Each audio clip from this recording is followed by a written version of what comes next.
Okay. All right. So 7.29. Yeah. For the most part, I get it, but for some reason, I'm not getting this one. Okay. My big questions though is I don't remember how to equalize a equation. Okay. And then the oxidation reduction Okay. is over my head. Okay. So we can take a look at a whole bunch of those things. Absolutely. Okay. All right. And I can't remember what the last section was, but Okay. I think it had to do with like either like mass to mass calculations or endothermic versus exothermic reactions and such like that. And then there was, some topics in the gas law chapters that were covered as well. okay. All right, so let's start with 7.29 and then we'll go from there. All right, so chloroethane, C2H5Cl. And in letter A, they want to know how many moles are in 34.0 grams of chloroethane. So essentially, whenever you want to convert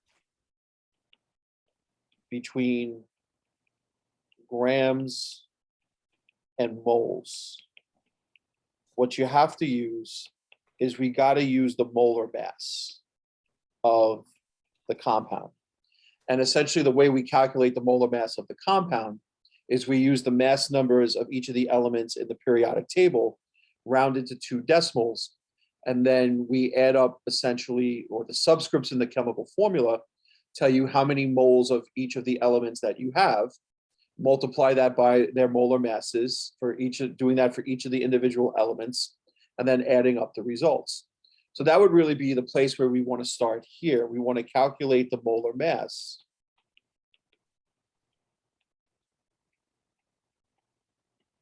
of C2H5Cl. So the way that I would do it is I would start with carbon. The chemical formula tells me that there's 2 moles. From the periodic table, the mass number would be rounded to 12.01. And essentially the unit there would be grams per mole. So carbon's overall contribution to the molar mass here is 24.02 grams per mole. Hydrogen, based on the chemical formula, there's 5 moles of hydrogen. Each one has a molar mass of 1.01 grams per mole. So hydrogen's overall contribution to the molar mass is 5.05 grams per mole. And then for chlorine, based on the chemical formula, there's 1 mole of chlorine. Its molar mass is 34.45 grams per mole. So that gives me its contribution of 34.45 grams per mole. So the next thing we want to do is we want to add up those numbers. So on the calculator, we've got 24.02, it's 5.05, it's 35.45, and that gives us 64.52. And the way I like to look at this is that that mass is equal to 1 mole. Because one of the things I like to think about when using molar mass is I like to use molar mass as a conversion factor. The number of grams that you calculate for the molar mass would be equal to 1 mole of that sample. So in this case, if you had 1 mole of C2H5Cl molecules and you were to quote unquote put them on a balance, the balance would read 64.52 grams. So once you calculate the molar mass and you understand that molar mass essentially is an equality relating grams equal to 1 mole, now we just have to use what we're being asked to, what we're given and what we're asked to calculate, and to use the proper conversion factor. So in this question, we're given 34.0 grams of C2H5Cl. So I'm going to multiply that using the molar mass as a conversion factor. Now, what's going to go in the numerator? What's going to go in the denominator?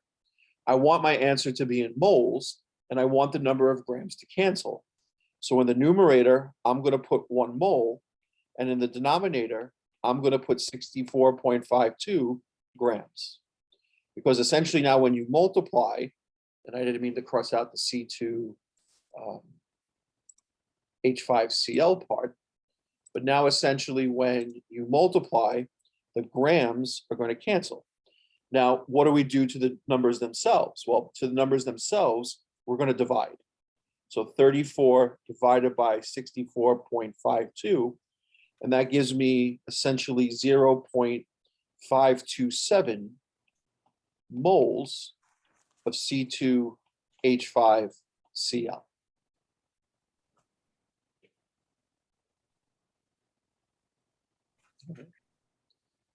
Questions about that?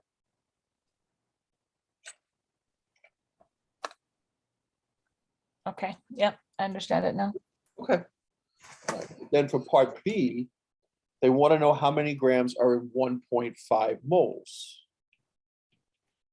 So the number of grams in 1.50 moles.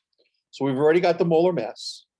So we got, in this case, 1.50 moles of C2H5Cl. And once again, we're going to use the molar mass as a conversion factor, which is 64.52 grams equal to 1 mole. Now, in this case, we want the moles to cancel, and we want to be left with the number of grams. So in this case, we're going to put the 64.52 grams in the numerator and the 1 mole in the denominator, because now when we multiply, the moles will cancel. So in this case, what are we going to do with those two numbers? We're going to multiply them together. So 1.5 times 64.52 gives us 96.78 grams of C2H5Cl. So one of the things, the big takeaway for me would be that when I like to use molar mass, I like to use molar mass as a conversion factor. And if you understand that, then you know how to use conversion factors from our discussions in chapter 2. And the unit that you need, numerator, unit that you need to cancel in the denominator.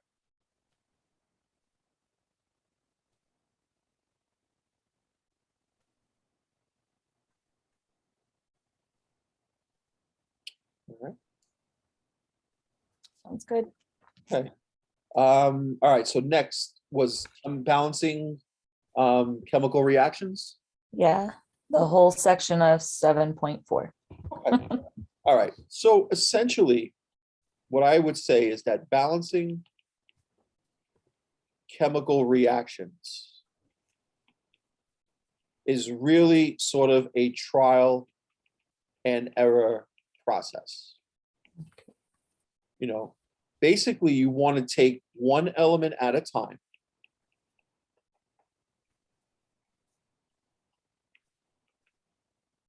and balance it.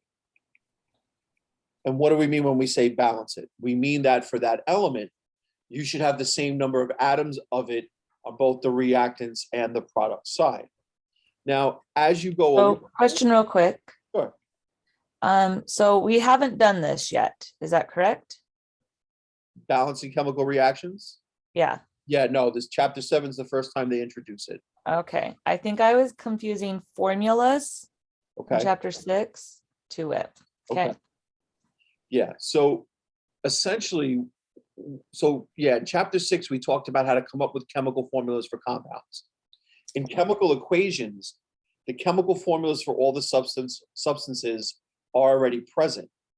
Now it's about giving what is known as the right stoichiometry, the right ratio of the different compounds that actually occurs in the chemical reaction. Because a lot of times it's not a simple 1-to-1 ratio of everything that's present. Just when you take hydrogen and oxygen to give you water, you actually need 2 moles of oxygen or 2 moles of water are going to be produced from the reaction, of 2 moles of hydrogen and 1 mole of oxygen. So it's not a 1-to-1 ratio, it's actually a 2-to-1 ratio. So you actually have to use 2 moles of H2 and 1 mole of O2 to give you 2 moles of H2O. That's just how what is known as the stoichiometry of the reaction works. And That's looked at a little bit later on in the chapter as well.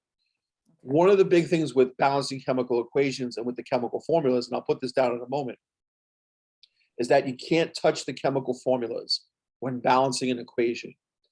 Basically, all we can do is adjust the number of adjust the amount of the different substances, adjust the number of moles of the different substances that you have. And really, you can't decrease, you can only increase. But you can't actually change the chemical formulas of the substances, because in a reaction, the substances are what they are, so to speak. So we'll see that as we go through. So, you basically take one element at a time and you balance it. Now, as you go along and balance elements, you check to see if something has become unbalanced. Because it's possible that by balance, you balance something, an element, you go on to the next element, and then you go on to another element, and then all of a sudden something you've already balanced previously has become unbalanced. That will happen on occasion when balancing chemical equations, balancing chemical reaction. Well, actually, I should say more balancing chemical equations. But that's not a reason to panic. All you really have to do is you have to go back and just try to balance that element again, based on where you are. And, I think you'll see that as we'll go through a couple of examples of how to do this. As I mentioned, the big thing is don't change the chemical formulas when balancing chemical equations. Okay. All you can do essentially is change the number of moles, which are indicated by coefficients in front of the chemical formulas. The only time there's no coefficient is when there's 1 mole of a substance or an element, so to speak. But other than that, you're going to see numbers in chemical equations out in front of the different chemical formulas to indicate the number of moles of each that are present. All right. So with that said, let's take a look at a couple of examples with this. So this would be from 738. And let's take a look at letter C. So we've got SB2S3 plus HCl going to SbCl3 plus H2S. All right. Whatever element you want to start with, to me, it's totally up to you. I'll start with the SBs here. Okay. So what I find is that on the reactant side, I have a total of 2 atoms of SB. On the product side, I only have 1 atom of SB, right? SB2S3, 2 atoms of SB, SbCl3, 1 atom of SB. They're not balanced. So I've got to balance them. I've got to try to balance them. Now, how do I try to balance them? Well, again, the general idea is to basically raise up the amounts of the different substances. SB comes as part of SbCl3. So if I'm going to raise the amount of SB, I'm going to raise the amount of SbCl3. And is that going to raise the amount of chlorines? Yes, but you have no other choice. In the chemical formula SbCl3, the SBs essentially come individually because there's 1 per, 1 per molecule in a sense, or 1 per, the chemical formula has 1. So if you double the chemical formula, if you put a 2 out in front, now you got 2 SBs. You have 6 chlorines, but 2 SBs. So what I'm trying to say is that when you look at SbCl3, as you increase the number of them, you increase the number of SBs by 1. So to balance the SBs, all you want to do in front of the SbCl3 is put a number of 2. So now that means that we have 2 moles of SbCl3. So now I'm basically done with the original equation. So sometimes I do is I just cross that out. And now I'm going to be working with this equation going forward. Right now, the SBs are balanced because I have 2 on the reactant side and I have 2 on the product side. Okay. Sulfur next. So on the reactant side right now, I have 3 sulfurs. On the product side, I have 1 sulfur. So they're not balanced. How am I going to balance the sulfurs? Well, I'm going to add sulfurs. I'm going to raise the amount of sulfurs on the product side.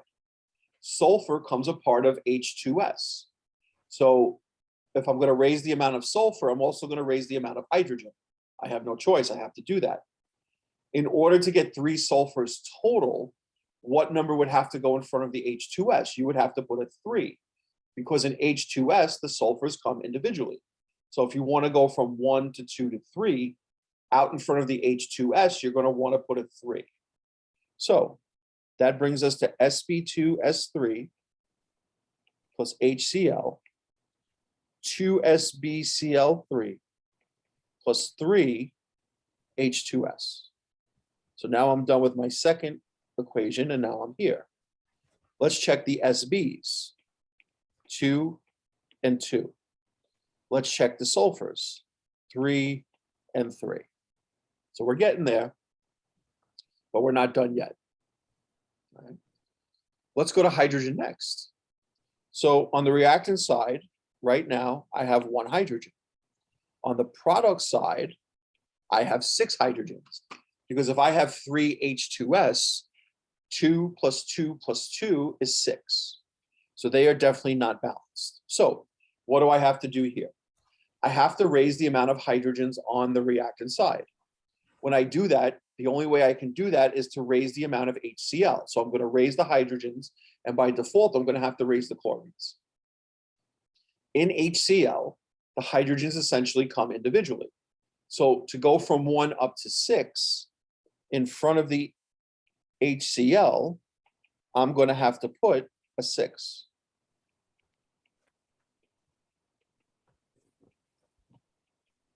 So now I'm going to cross out this equation here. And now I'm at this equation down here. Let's see, we just write that 6 a little bit better.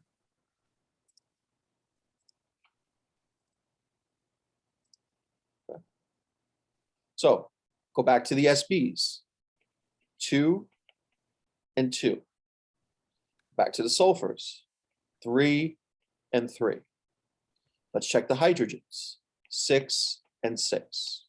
All right, 1 element left, chlorine. Right now, how many chlorines do we have on the reactant side? We have 6. How many chlorines do we have on the product side? Well, if I have 2 SbCl3s, 3 plus 3 is 6. So it turns out the chlorines are balanced. And now, since all the elements are balanced, now you have your balanced chemical equation.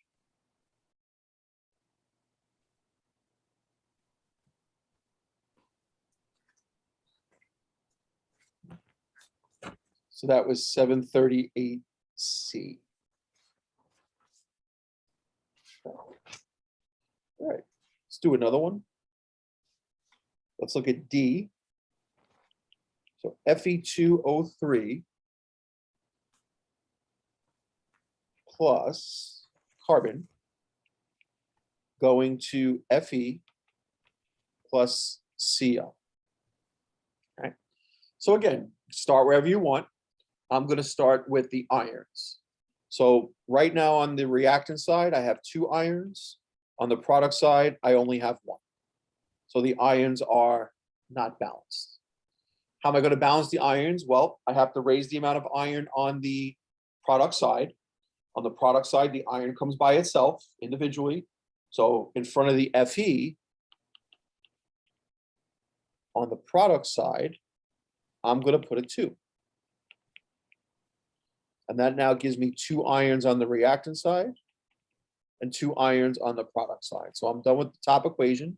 I'm going to cross that out. And now I'm going to work with this equation here. All right. We'll go to oxygen next. On the reactant side, you have 3 oxygens. On the product side right now, you have 1 oxygen. Okay. So they're not balanced. How are we going to balance the oxygens? Well, the way we're going to balance the oxygens is that we have to raise the amount of oxygens on the product side. On the product side, oxygen comes as part of CO. So by default, if we're going to raise the oxygen, we're going to raise the carbons and have no other choice. In CO, the oxygens come individually. So if I want to go from 1 up to 3,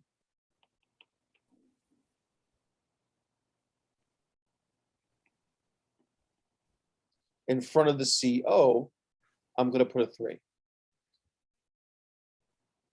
Let's check the irons. 2 and 2. Let's check out the oxygens now. 3 and 3. And then finally, carbon. On the reactant side, I have 1 carbon. On the product side, I have 3. So they're not balanced. So what do I have to do? I have to raise the amount of carbons on the reactant side. Carbon comes by itself individually. So to raise the number of carbons from 1 mole up to 3 moles, in front of the C, I'm going to put a 3.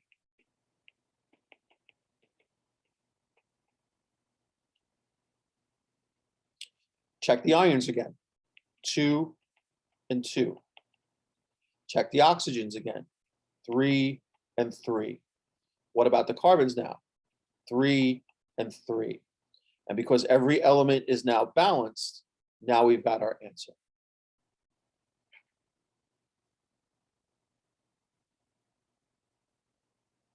All right. Other questions about that? Nope, I understand that. That was good. Okay, good, good. All right. Oxidation reduction. Yeah. All right, so let's go. And if we have time, we'll come back and we can do more of these, but I want to make sure at least we have time to hit on all the topics. All right, oxidation reduction.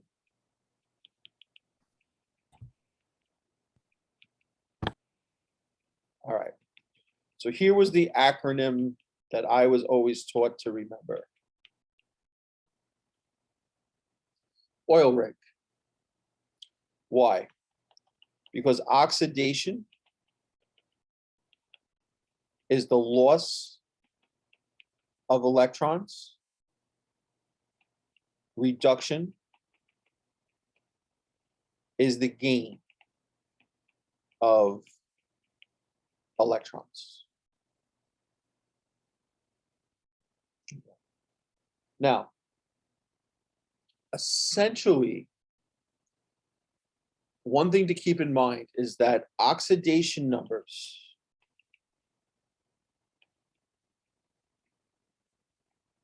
are not the same as ionic charges.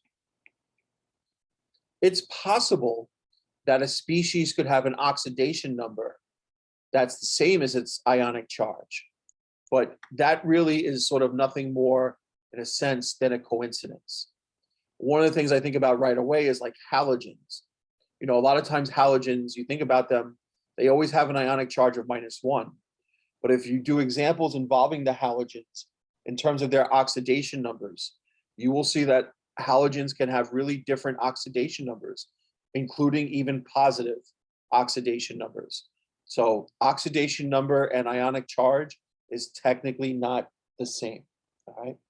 Now, in one sense, if oxidation is occurring, and I'm putting these notes down, basically looking at questions 7.45 and 7.46.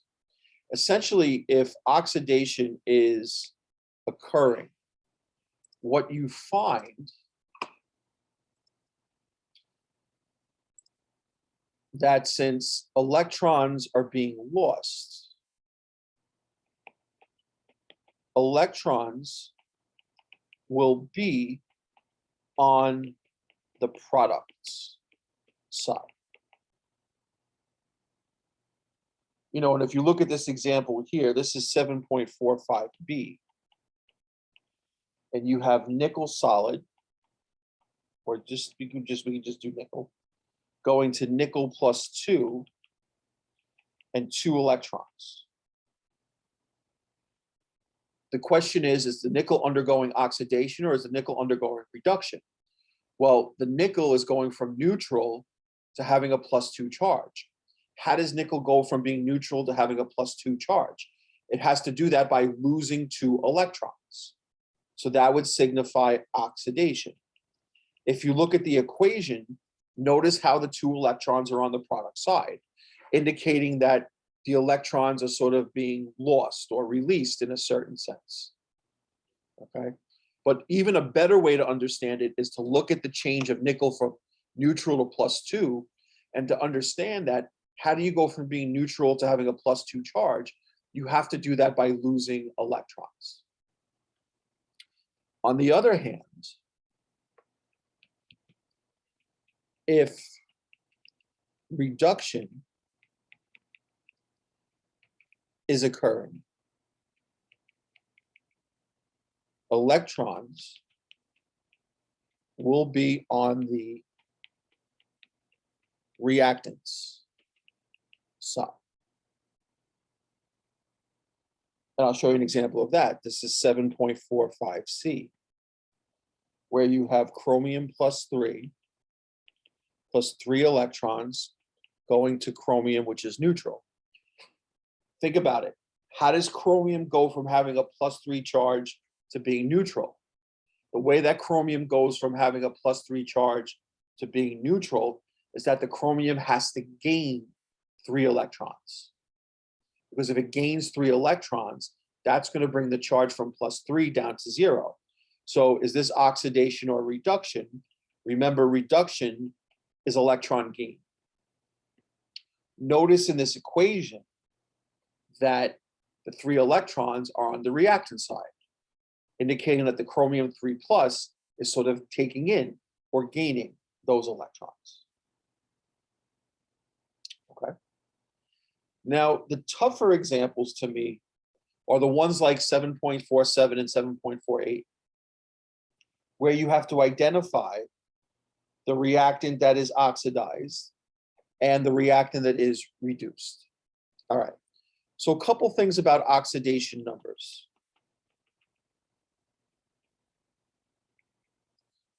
If you have just an element by itself,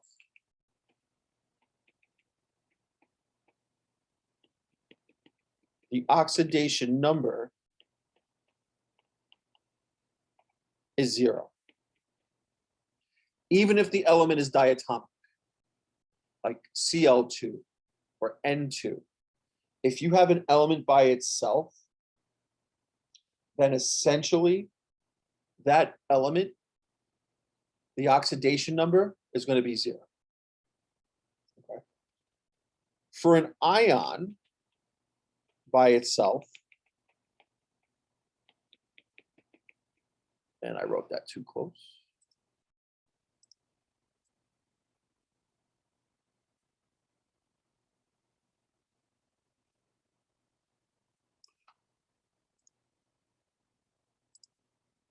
For an ion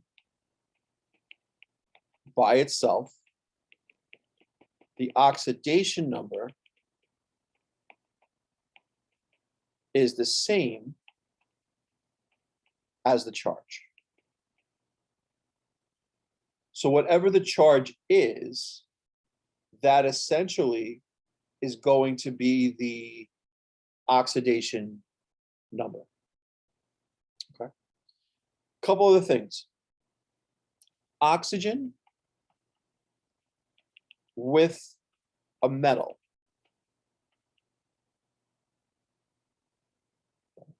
So if you have oxygen with a metal, in a sense, or I would say oxygen, let me say this, oxygen in most instances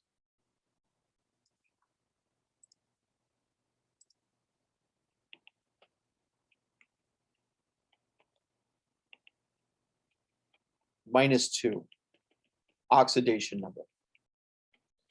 There's only a few exceptions to that, which for our course, I don't really believe that you really would have to be aware of. Okay. Halogens with a metal.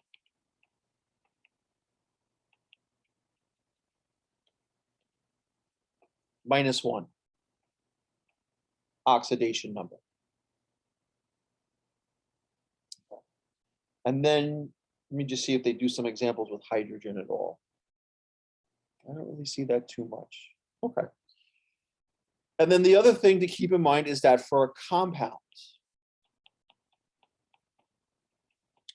the sum of the oxidation numbers must add up to 0. And the reason why that's important is because it sort of helps you figure out what is being sort of oxidized, or it helps you figure out an oxidation number for sort of a species where the oxidation number, might not be sort of known right off the bat, so to speak. And trying to see if they have here an example of that I could talk about. Yeah. So for example, if you have something like NABR and you wanted to figure out the oxidation numbers for both of the elements in NABR, for bromine, because it's with a metal, halogen with a metal is going to have an oxidation number of -1.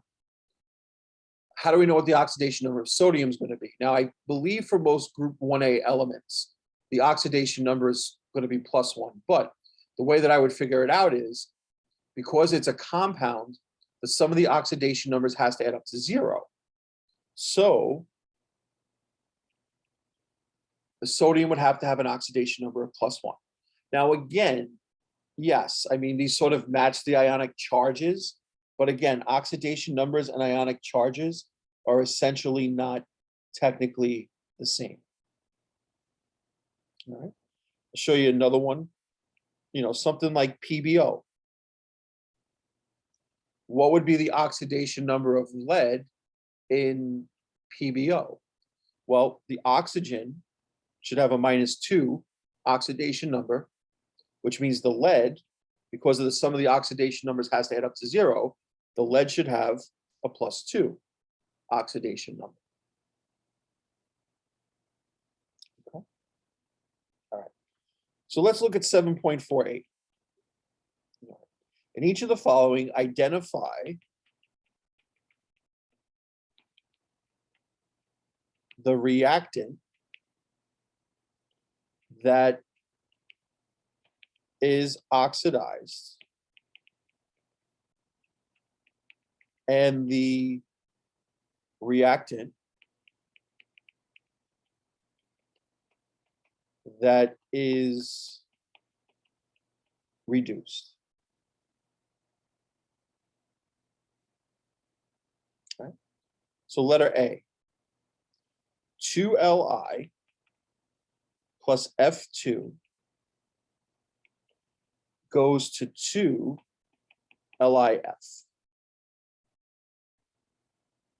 Okay. Now, in essence, the number of moles here really doesn't come into play so much. It's really about looking at either the elements themselves or the compound itself. So lithium is by itself on the reactant side. Element by itself, oxidation number is 0. On the reactant side, fluorine is by itself. Fluorine is diatomic. Its halogens are diatomic, F2 in nature. Oxidation number of 0. Lithium fluoride. because the fluorine is with the metal, the fluorine should have an oxidation number of -1. And because the sum of the oxidation numbers must add up to 0, the lithium should have a +1 oxidation number. Okay. So based on sort of the oil rig idea,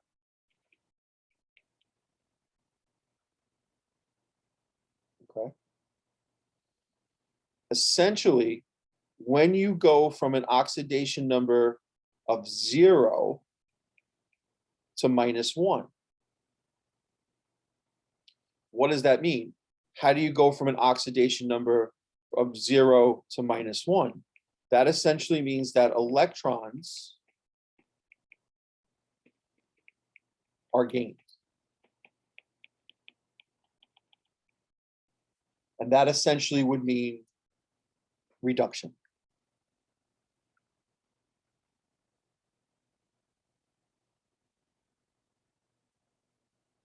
So the fluorine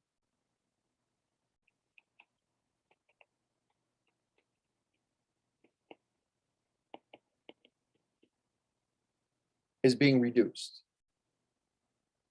And the way we can sort of prove that is, if we had the fluorine on one side, and now I'm just going to use the stoichiometry a little bit, and I had, you know, 2 fluoride ions on the other side, where would I have to add the electrons to get that to work? I'd have to add it to the reactant side. Reduction. So when the oxidation number decreases, electrons are being gained, and therefore that process is reduction. Let's look at the lithium. The oxidation number of lithium goes from 0 to +1. So that means that electrons are being lost. And what does that reflect? That reflects oxidation. So the lithium is being oxidized. So if you think about it, 2 lithium on one side, 2 Li + 1 on the other side.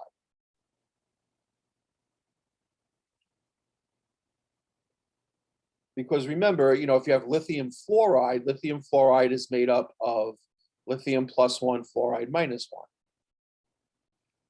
So where would the electrons go to sort of work this out in terms of the charges? It'd have to go on the product side. Because 2 + 1 and 2 - 1s adds up to 0. So remember, if your electrons are on the product side, that's oxidation. So the lithium is being oxidized and the fluorine is being reduced. All right. So the easiest way, look at the oxidation numbers. If the oxidation number is decreasing,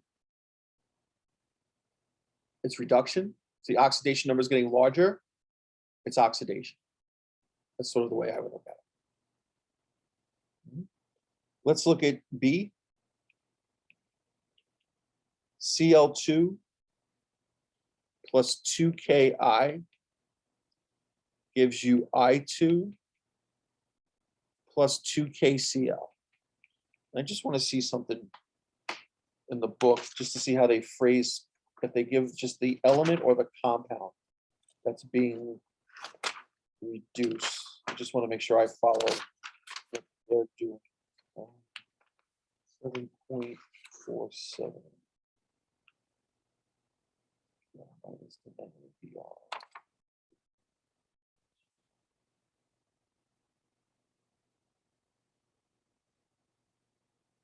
Okay.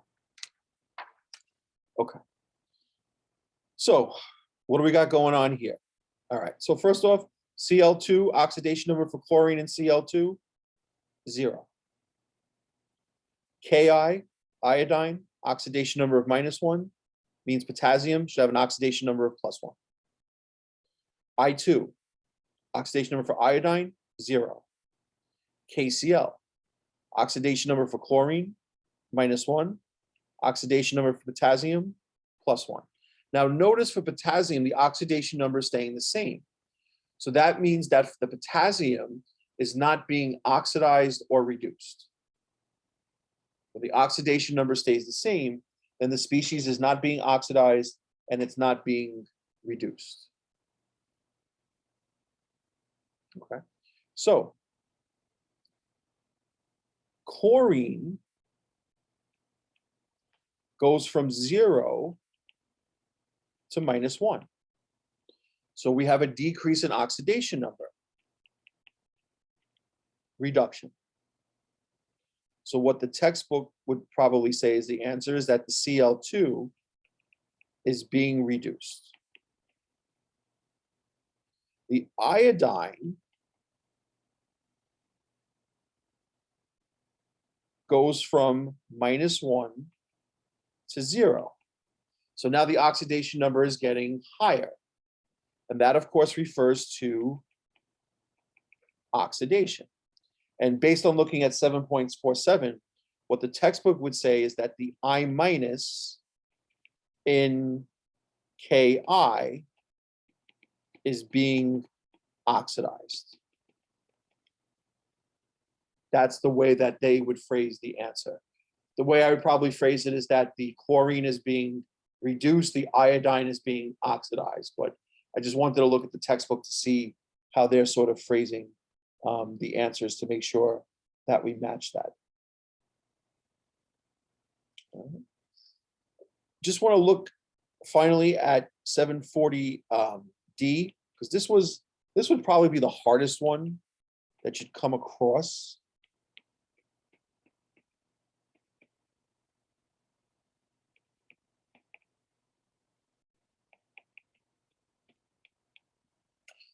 Because if you look at copper sulfate and iron sulfate, you got 3 different elements there. So how would you figure out what the oxidation numbers of these species are going to be in each of them? And you make a good point if you say that, because for the oxygen, we should know the oxygen would be -2. What about for sulfur? Sulfur, I don't think sulfur would be -2 in this case. Sulfur is probably going to be positive. But the thing is that if you think about it in this sense, in this one, the iron is by itself on one side. It's in a compound on the other side. The copper's in a compound on one side. It's by itself on the other side. So what that tells me is that it's only going to be the iron and the copper whose oxidation numbers are going to change. Now, when the iron is by itself, its oxidation number is 0. When the copper is by itself, its oxidation number is 0. Here's what I can deduce about the copper and the iron in terms of their oxidation numbers in CuSO4 and FeSO4. Because oxygen is going to have an oxidation number of -2, and at the end of the day, the sum of the charges, the sum of the oxidation numbers has to add up to 0. I know without a doubt that for the copper, whatever the oxidation number is, has to be a positive oxidation number. And for the iron, whatever it is, whatever that oxidation number is, has to be a positive oxidation number. You got 4 oxygens, so that's 4 times -2. So between the iron and the sulfur, their oxidation numbers have to add up to +8. Neither one of them is going to have a negative oxidation number. So if you think about it, the iron oxidation number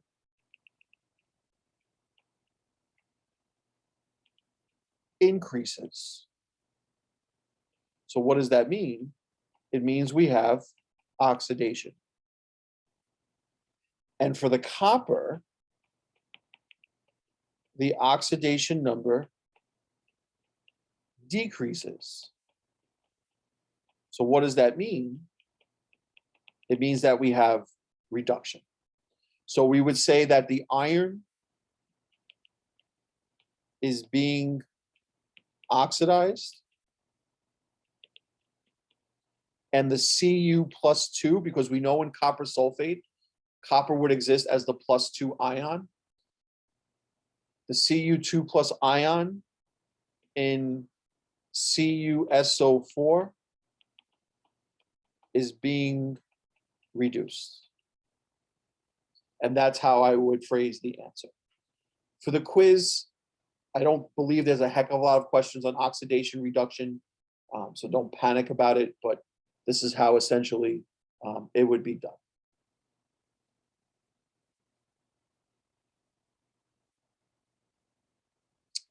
Questions?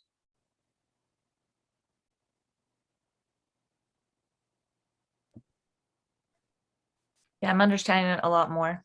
Okay. Yeah, it's a little bit tricky because I don't think they go into the total depth that probably should be the case. If they're going to really, go through it. I mean, I see here they talk about oil rig, and they talk about some of the ideas with electrons and such like that, and the ions that would result in such. So, I think if you just have a basic understanding about it, for maybe the 1 or 2 questions that'll appear on the quiz, you'll be perfectly okay. Okay. Where would you like to go to next? It is the 7.8. 7 point. So the mass calculations for chemical reactions. Oh, okay, that section. Okay, no problem. All right. So how do we go from the mass of one substance in a chemical equation to the mass of another substance? Here's the pathway. We start out with the number of grams of, let's call it substance A. The first thing we got to do is we got to convert that to the number of moles of substance A. Now, as we talked about earlier on tonight, how do we convert between grams and moles? We have to use the molar mass of substance A. Okay. The next part is the trickiest part. We have to take the number of moles of substance B, so substance A, and we have to convert that to the number of moles of substance B. Now, how do we use this? How do we do that? We have to use the balanced chemical equation and the molar ratio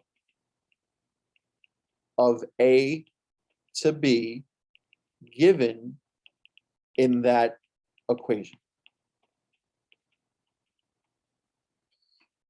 Whenever you have to convert, when you're looking at a chemical equation and you're asked to convert from moles of one substance to moles of another, the only thing that allows you to do that properly is the balanced chemical equation. Because remember, we talked about balancing equations. All we can do, well, what the goal is to figure out the right molar ratio of the reactants and the products. Remember the hydrogen, oxygen to water example. It wasn't 1 mole of hydrogen plus 1 mole of oxygen giving you 1 mole of water. It's going to be 2 moles of hydrogen plus 1 mole of oxygen going to 2 moles of water. So what this balanced chemical equation tells us is that the molar ratio of hydrogen to oxygen to water in that reaction is 2 to 1 to 2. So we want to convert between one of those substances to the other in this specific reaction. And remember, it's going to be for a specific reaction. we have to use the coefficients, the molar ratios of these substances in the balanced chemical equation.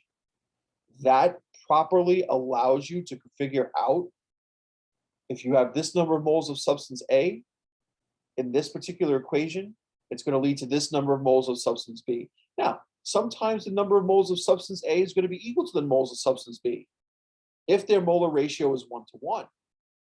But if their molar ratio is not 1-to-1, then the number of moles of substance A and the number of moles of substance B are not going to be the same. And that's the trick. That's the hardest part. Okay. And then once you get the number of moles of substance B,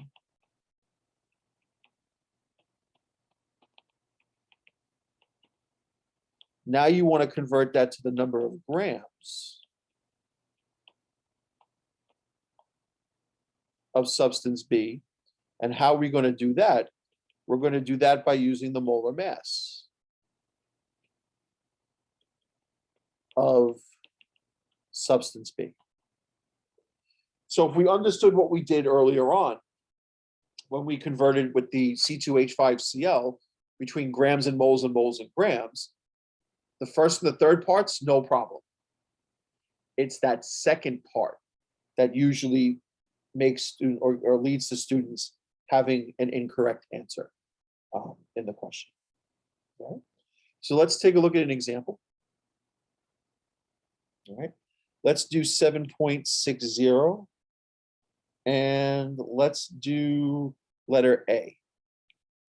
So we're looking at the equation of N2 plus 3H2 going to 2NH3. And letter A says if you have 3.64 grams of H2,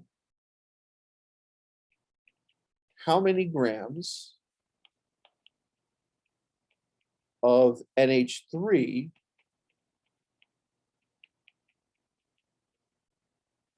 can be produced? So you want to remember the pathway, all right?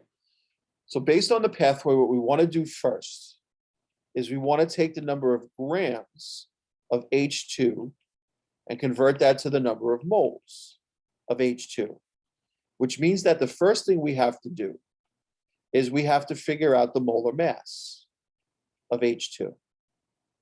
So we'll take 2 times 1.01, and that gives us 2.02 grams. So, sorry, let me rewrite this a little bit.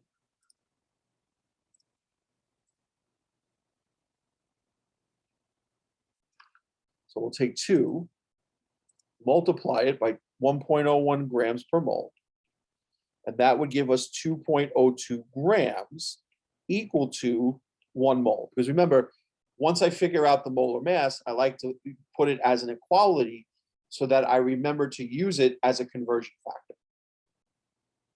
So I'll take the 3.64 grams of H2 and I'll multiply it by 1 mole over 2.02 grams. Because when I do that, the grams are going to cancel. So when I plug that into my calculator, 3.64 divided by 2.02, that gives me 1.80 moles of H2. Okay. So that's step 1. Step 2,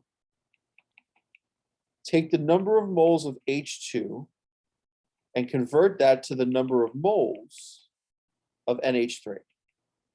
Now, we have to use the molar ratio from the balanced chemical equation. From the balanced chemical equation, what essentially is the molar ratio? Well, the molar ratio essentially is 3 moles of H2 for every 2 moles of NH3. And I can use this as a conversion factor as well. I'm a little hesitant to put the equal sign in a sense, but you can definitely use this as a conversion factor, and you want to use it as a conversion factor.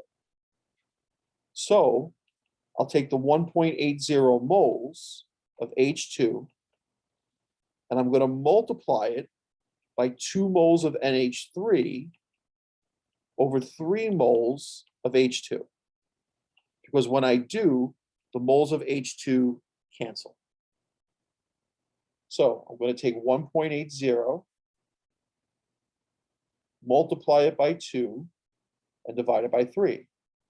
And that gives me 1.20 moles of NH3. Notice that the number of moles here is not the same because the molar ratio between them is not 1 to 1. It's 3 to 2 or 2 to 3, however you want to look at it. But the big point is that it's not 1 to 1. So the number of moles of H2 and the number of moles of NH3 can never be the same, no matter how much you start with of either one. All right. And then the third step would be to take the number of moles of NH3 and convert that to the number of grams of NH3. So the first thing I got to do is I got to figure out the molar mass of NH3. So nitrogen, 1 times 14.01 grams per mole, contribution of 14.01 grams per mole. Hydrogen, 3 times 1.01 grams per mole, 3.03 grams per mole. And let's add that up. And I get 17.04 grams is equal to 1 mole. So I've got 1.20 moles of NH3 times 17.04 grams over 1 mole, because I want the moles to cancel. So I'm going to take the 1.2 and multiply it by 17.04, and as my answer, I get 20.47 grams of NH3. That would be my answer here.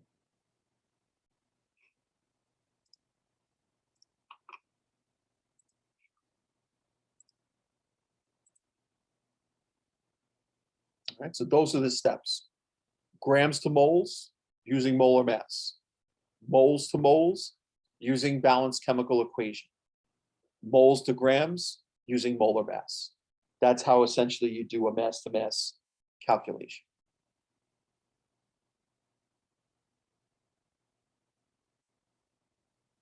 I'm willing to do another one. I just want to, if you have other things you want need me to go over as well, I just want to make sure we have time for that also.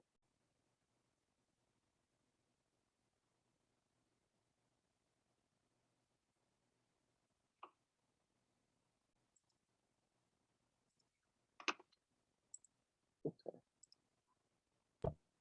Yeah, I don't think so. In terms of like any other, you're good with the other topics? I am. I mean, I have a question on Sure. page 276. Sure. And then I'll come back and I can definitely do another one of these if Okay. Sure. But it may be just similar to where I haven't done this information to work on to the next, you know, so I'm not sure. Okay. So I'm on 276. 8.49. Okay. All right. Let's see, 8.49. All right, so what do we got? A sample containing 1.5 moles of any gas has an initial volume of 8 liters. What is the final volume in liters when each of the following occurs and the pressure and the temperature do not change? Okay, so Avogadro's law.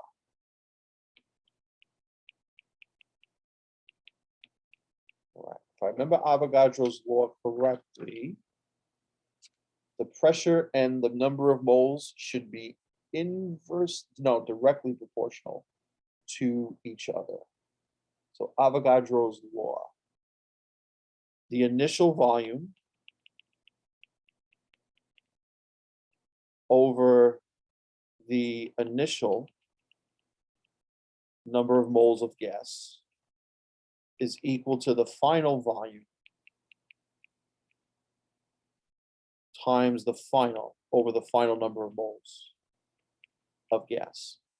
So what this tells us, based on the way that the relationship is given, is that essentially what this tells us is it tells us that when pressure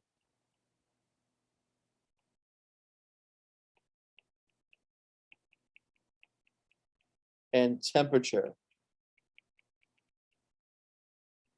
are held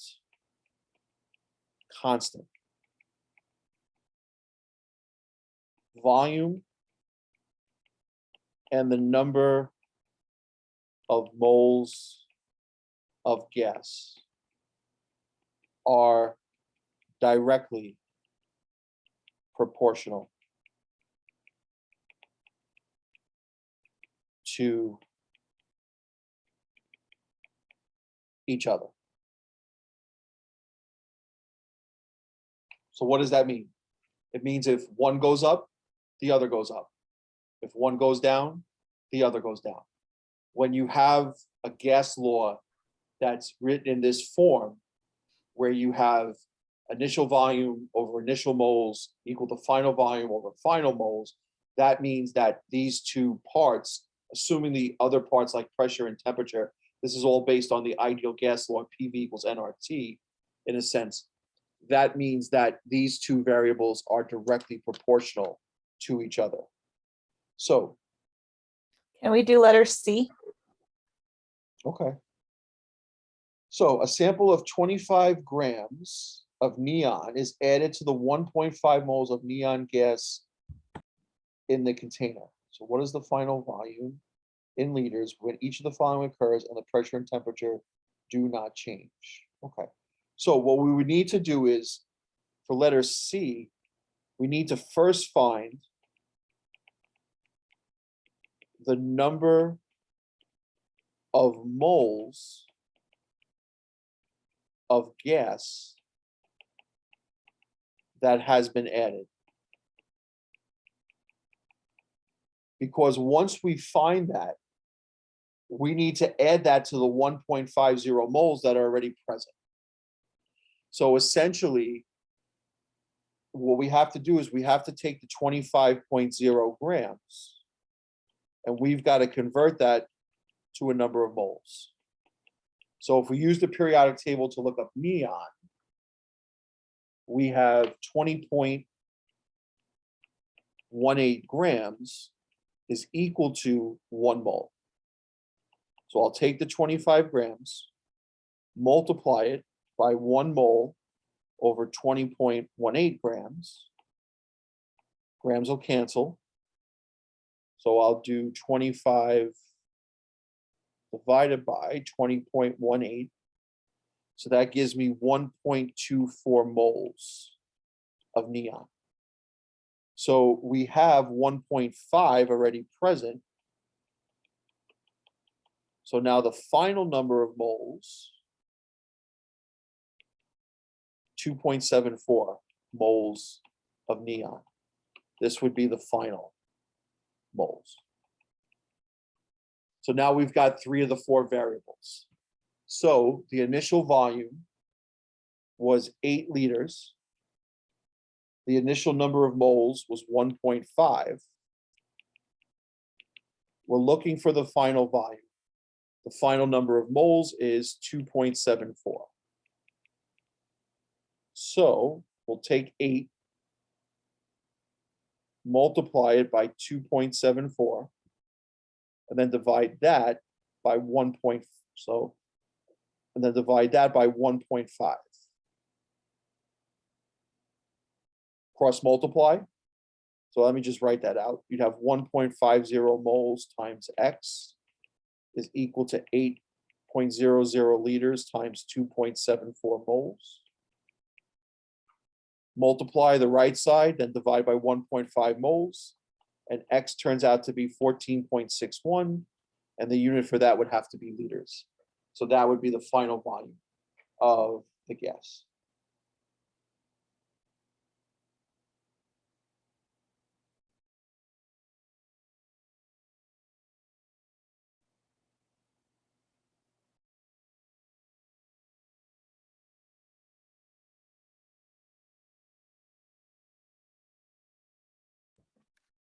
So yes, that's all my questions. Okay. So then I'll go back and do one more of the mass to mass calculation. I think it's always good to do at least two of those. I'll do 7.62.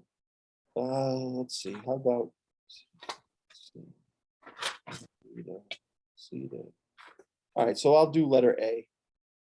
So here we have Fe2O3 plus 3 carbons. Oh, we balanced this one earlier. Plus 3 CO. All right. So they want to know how many grams of C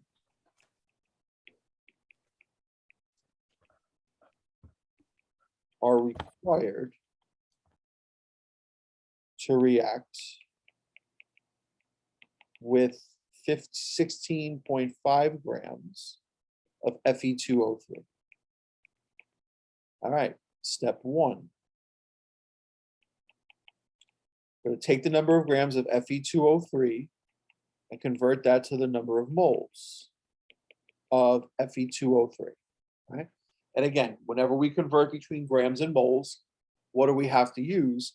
We have to use the molar mass. So we're going to have to take some time to figure out the molar mass of Fe2O3. So iron, based on the chemical formula, is 2 moles. Molar mass of iron is 55.85 grams per mole.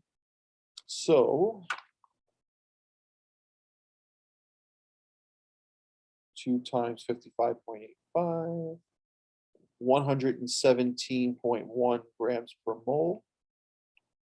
Oxygen, 3 moles based on the chemical formula, 16.00 grams per mole is the molar mass. 48 grams per mole.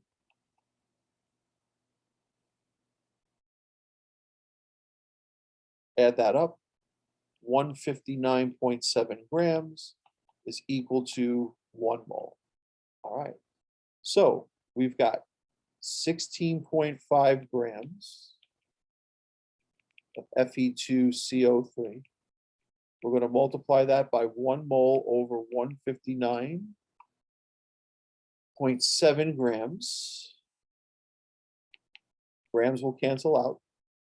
So 16.5 divided by 159.7 gives me 0.103 moles of Fe2O3. All right. Next, we're going to take the number of moles of Fe2O3 and convert that to the number of moles of C. And again, whenever you convert from moles of one substance to moles of another, it's specific for that reaction, and we have to look at the balanced chemical equation. So we go back to the equation, and what we find is that for every 1 mole of Fe2O3, there's 3 moles of C. It's from the balanced chemical equation. So the molar ratio would be 1 Fe2 or 1 mole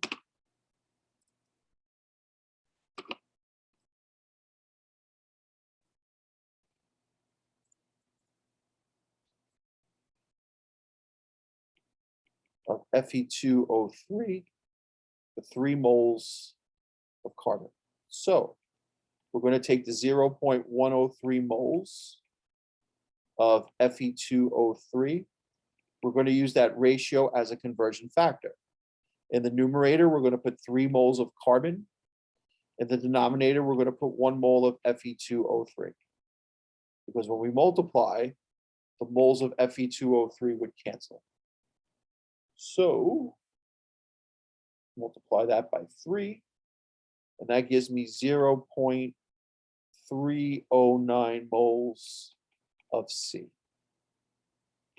And then the final step is we want to take the number of moles of C and convert that to the number of grams of C.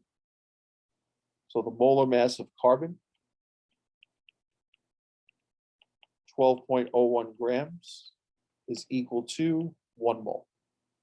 So we're going to take 0.309 moles of carbon And we're going to multiply that by 12.01 grams over 1 mole.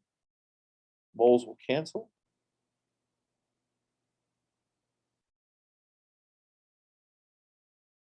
And that essentially will lead me to 3.72 grams of carbon as my answer.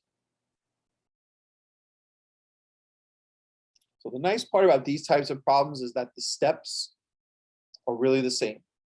Grams to moles, moles to moles, moles to grams. That's how essentially you do your mass to mass calculations.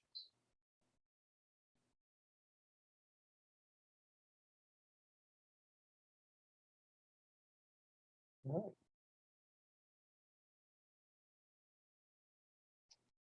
right. All right, I guess I'll just keep working on it. Yeah, I mean, if you have, I mean, I could do another one if you want. It's okay. It's up to you. Let me know. Do you want me to do one more, or is it okay? Like, what are your thoughts? Yeah, let's just do one more. Okay, I don't I'm mind. still just trying to get where we get the chemicals, like all these 3 steps. We can do one more. Sure, Let's do one absolutely. more. Let's do. Okay, let's go to 7.59 and let's do letter A for that one. So we have 4 moles of sodium plus 1 mole of O2 gives you 2 moles of Na2O. Okay. The question says, how many grams of Na2O are produced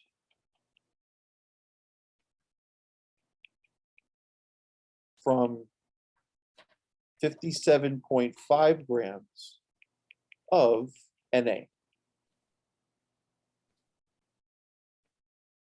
All right. First step, we're going to take the number of grams of Na and convert that to the number of moles of Na. So again, whenever we have to convert for a single substance between grams and moles, what do we have to use for that substance? We have to use the molar mass. So we look up sodium in the periodic table, and what we see is that 22.99 grams is equal to 1 mole. So I'm going to take the 57.5 grams of sodium, and I'm going to multiply that by 1 mole over 22.99 grams. So the grams are going to cancel out. I'm going to take the 57.5 and divide it by 22.99. And that gives me 2.50 moles of Na. Any questions so far? So why didn't we use the 4 Na? So Because we're not trying to figure out the molar mass. So the chemical equation only comes into play when you're converting from moles of one substance to moles of another. Okay. Because no matter how many moles of sodium you're using in a reaction, if you have 57.5 grams of it, it would always be 2.50 moles. Because Okay. the molar mass of sodium never changes. But the question now becomes, in this reaction, if you have 2.50 moles of sodium, how many moles of Na2O would you produce? Would it Okay. be the same number or would it be a different number? And now it's only in this step where the balanced chemical equation comes into play. So whenever you convert between grams and moles of a singular substance, it's independent in a sense of the balanced chemical equation. Because no matter what equation you have, if you have 57.5 grams of sodium, it would always correspond to 2.50 moles. That fact never changes. Sorry about that. That's an equality. That fact never changes. So let's take the number of moles of sodium, and now let's convert that to the number of moles of Na2O. So now we look at the equation. What's the molar ratio between sodium and Na2O? Well, in this reaction, for every 4 moles of sodium, we have 2 moles of Na2O. So we can use that as a conversion factor. 2 Na2. Question? Go ahead if you have. Nope, I'm good. So we're going to put the 2 moles of Na2O in the numerator, the 4 moles of Na in the denominator, because we want the moles of Na to cancel. So we're going to take the 2.50, multiply it by 2, then divide it by 4, and that gives us 1.25 moles of Na2O. So what that tells us is that in this specific reaction, if you have 2.50 moles of sodium, you're going to produce 1.25 moles of Na2O. Now, maybe in a different reaction, 2.50 moles of sodium would produce a different number of moles of Na2O, but not in this reaction. Okay. All right, so that's the importance of the balanced chemical equation, because it looks at this specific reaction. Now, the final part is to convert the number of moles of Na2O into the number of grams of Na2O. Now, again, this is sort of independent of the equation, because when you have 1.25 moles of Na2O, no matter what equation you're involved in, it would always correspond to the same number of grams. The first thing we have to do is we have to figure out the molar mass of Na2O. Okay. So for sodium, we'd have 2 times 22.99 grams per mole, which I believe gives us, I better put that into the calculator. I think it's 55 point something. 45, so 45.98 grams per mole. Oxygen, 1 times 16.00 grams per mole. So that gives us 16.00. Now, again, we want to add those two numbers up. So that gives us 61.98 grams would be equal to 1 mole. So 1.25 moles Na2O times 61.98 grams over 1 mole. Because now the moles are going to cancel, and that leads me to a value of 77.48 grams of Na2O.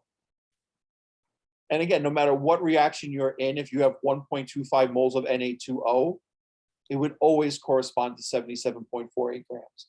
In reality, the only sort of quote unquote variable is that second step, because that's dependent on the specific equation, the specific reaction that you're looking at. Okay. And I was getting step 1. Okay. Half of step 2, because I was using the other side of the thing. Okay. But yeah. Yeah, Did I say step 3? I don't know what I said now. That's a step. Step 2 is the one that gives the students the trouble. Yep. Seen that. I even see that right now in my organic chemistry class with my group. That's the step that still gives them trouble. So Yeah. Okay. All right. All righty. Thanks for joining. Hope everything's well. And next week, I think it's solution chemistry already. So we're moving along. Okay. Thank you. Welcome. If anything, just let me know. Stay well. Okay. Bye. Bye-bye.